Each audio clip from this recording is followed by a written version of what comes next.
last Monday, we looked at Sada, or faith, the first of the spiritual faculties.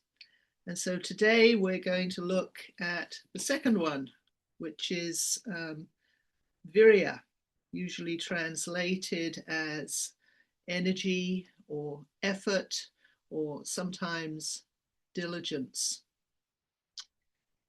And the Pali word viriya comes from a root word, vira, V-I-R-A, and this means a spiritual warrior. And I think that's very interesting, because one way that I take it is that the Buddha did not call us into a kind of lazy, easygoing, kind of passive spiritual life. What the Dharma, what his teachings are calling us into, is something that requires our energy, our diligence, our effort, the full mobilization, if you like, of our being, viriya. And so this morning I want to explore this topic not as a concept of, increasing productivity or increasing efficiency or anything like that, and not as willpower, not as forcing, as it's often felt in the Western psychological sense. But I want to explore it as one of the spiritual faculties. And like last Monday, I'm going to offer some reflections first, and then we'll meditate together after that for about half an hour, and then I'll open it up for your comments and any questions before we wrap up about an hour from now. So to begin, just a reminder that the five spiritual faculties are sada, faith, that we talked about last week; viriya, which we'll talk about today, energy or effort; sati, mindfulness; samadhi, which I like to translate as collectedness; and panya, or wisdom. Viriya sits second on the list, positioned between faith and mindfulness. And this placement is obviously quite intentional, because it is faith that motivates us, that inspires us, that gives us energy. So faith leads to energy, to viriya. And then energy, viriya, sustains us and gives way to mindfulness, gives way to this quality of sati that we'll be exploring next Monday. Without viriya, I think faith can become kind of mushy, sentimental, maybe a bit romantic, in some cases perhaps idolatrous. And without faith, mindfulness can remain kind of flickering and intermittent, a bit like a candle in the wind blowing all over the place, not very steady or stable. And the Visuddhimagga, that great treatise written by Buddhaghosa in about the 5th century, tells us that viriya is the proximate cause for wise effort, for right effort. It's like, to me, it's like having the right amount of fuel in the system. You can have the right car, the right vehicle. You can have the right road. You can have the right destination. You can even have the right fuel. But without the right amount, your journey may not be successful. And this is where some of us, I think, run into difficulties. I know I certainly did as a beginning meditator, because we confuse this quality of viriya with overstriving, over-efforting, overstraining, with adding too much fuel, if you like, into the system. When we're meditating and struggling with a restless mind, as so many of us do, viriya can feel very muscular, a kind of mental gripping or grasping. And indeed, sometimes this kind of over-efforting can be helpful, can be even necessary, but not always, not always. And thankfully, the Buddha gave us some really precise and wonderful instructions about how to practice with this faculty, how to develop it.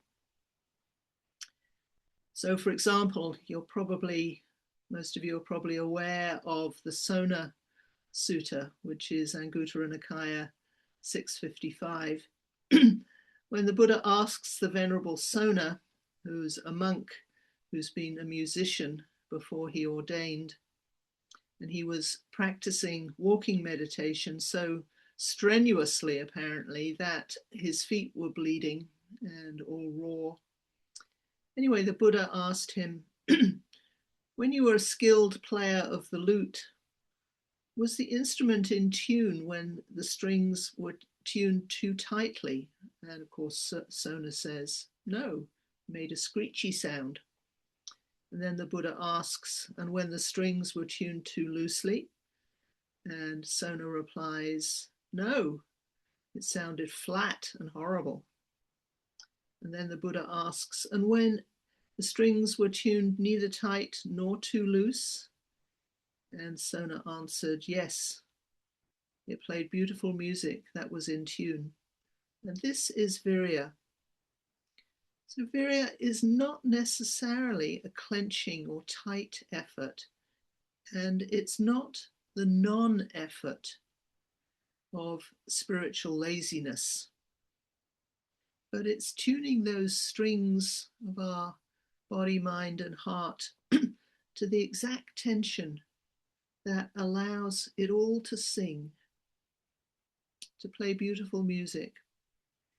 And again, speaking personally, this middle tuning, if you like, I think can be very challenging to develop in meditation and in daily life because it's always changing. It's never the same. What is the right effort in depends so much on the mind state. It also depends on where you are in your practice, the stage of practice, even the season of your life, I find. And our ongoing challenge as meditators is to find a kind of calibration, to do that calibration constantly, listening to the instrument, listening to our body, heart, and mind, listening to it and constantly adjusting our viriya, the amount of energy that we're putting into the system. The texts, the suttas also describe the hindrances that oppose, that undermine viriya, the cultivation of viriya. And you've probably encountered them many times. The first of these hindrances is, of course, sloth and torpor.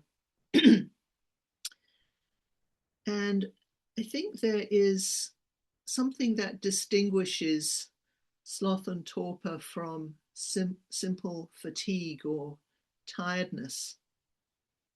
Tiredness is somehow honest.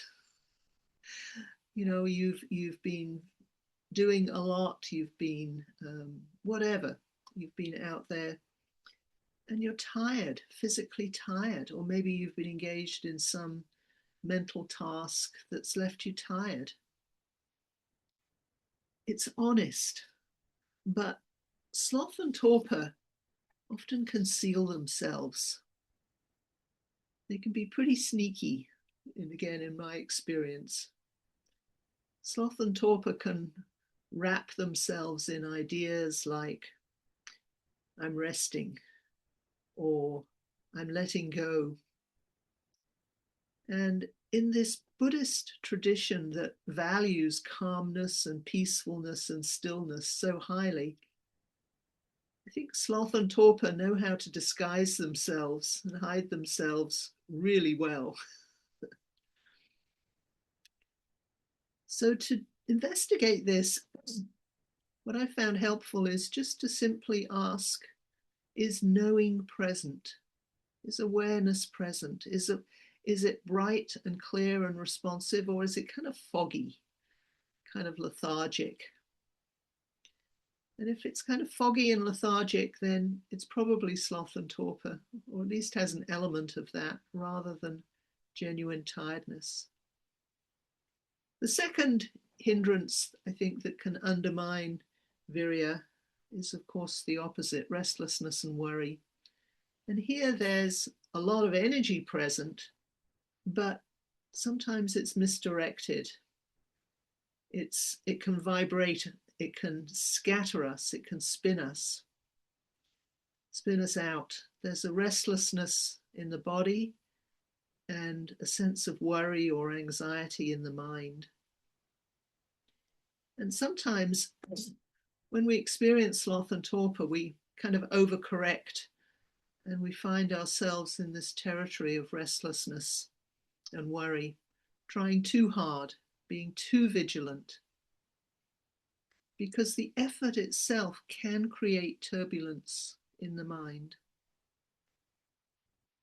And the relationship between these hindrances, sloth and torpor on the one hand and restlessness and worry on the other, is dynamic and ever changing.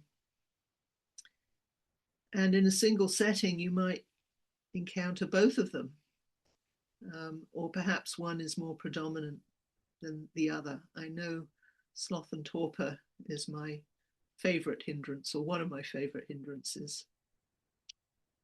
And this is why viriya cannot be a fixed setting. It's a living responsiveness to what's happening.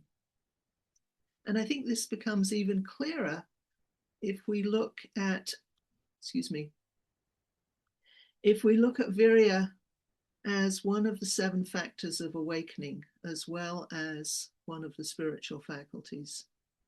And in the sutta on the awakening factors, the Buddha describes how they should be cultivated.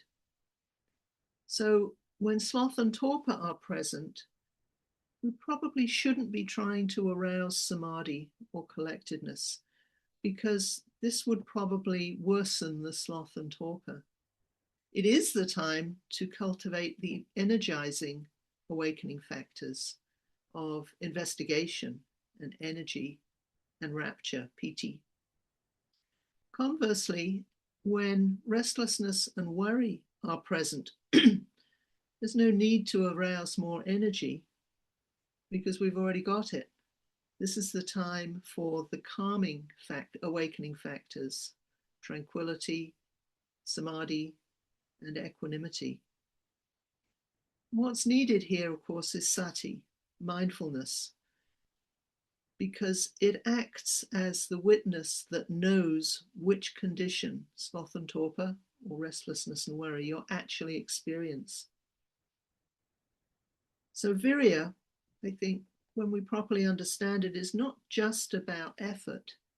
It includes the wisdom to know when and how much effort to apply. So for those of you who've been practicing for a long time, I think there's another dimension of viriya that I'd just like to touch on briefly, what I might call the viriya, or the energy of the long path. Sometimes those early years of practice can carry with them a natural momentum, the excitement of discovering the Dharma, the novelty of trying new approaches, and perhaps seeing some of their immediate results.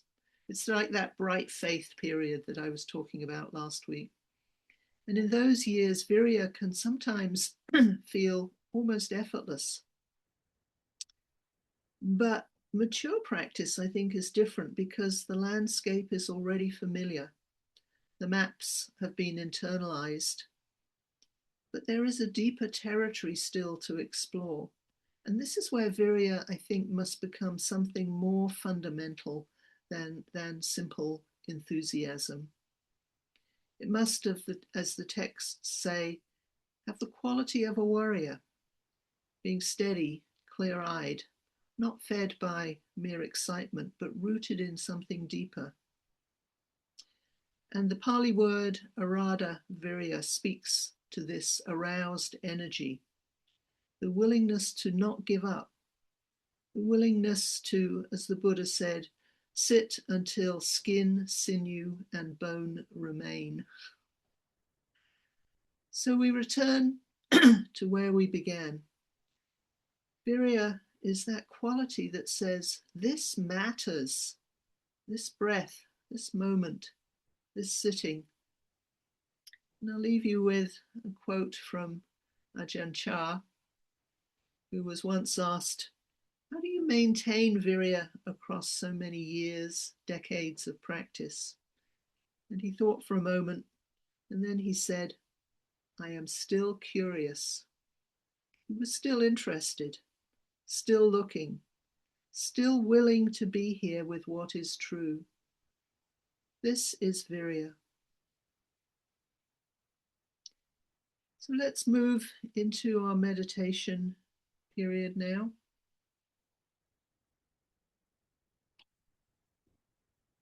And let's begin, as we usually do, by finding wise posture, a posture that reflects your intention to practice and is also comfortable. So beginning to get a sense of the viriya that's present here. How much effort would be wise to go into your posture this morning? A little, or perhaps a little more. Getting a sense of that.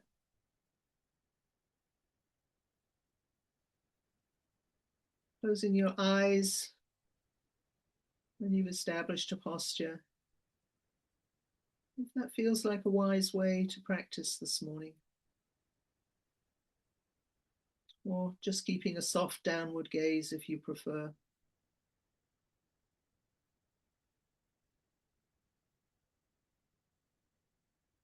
And beginning to settle into this meditation period.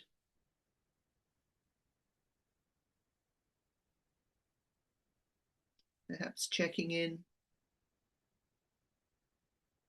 with how you really feel this morning. Discerning what would be a wise level of effort for your practice this morning. Discerning what's appropriate.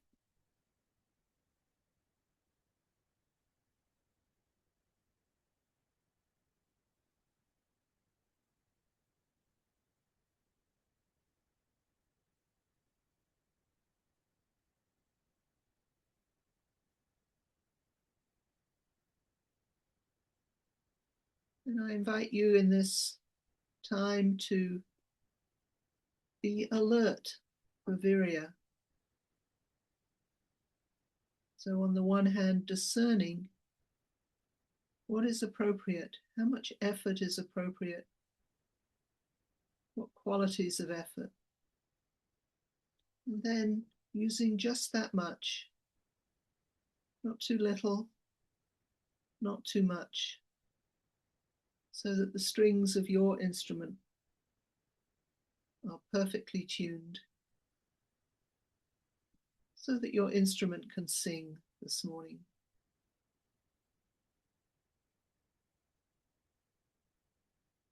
So being mindful of viriya in this practice. You might also like to contemplate how viriya feels in your mind and your body. And it's often helpful to do this with reference to when we're not applying the right amount of energy, when we're either over-striving or under-striving. Considering, contemplating, what is your tendency? And how does it feel in the body and the mind and the heart? How skilled do you consider yourself in practicing this spiritual faculty?